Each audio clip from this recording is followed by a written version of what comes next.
وتلك الأمثال نضربها للناس لعلهم يتفكرون.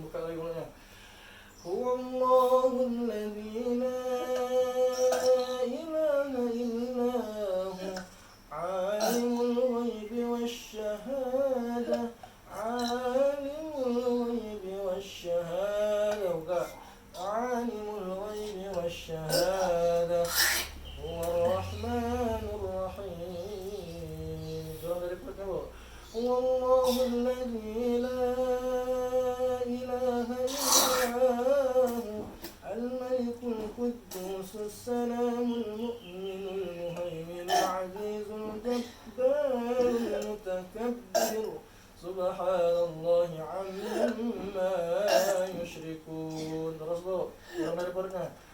هو الله الخالق البارئ المصور له الأسماء الحسنى يسبح له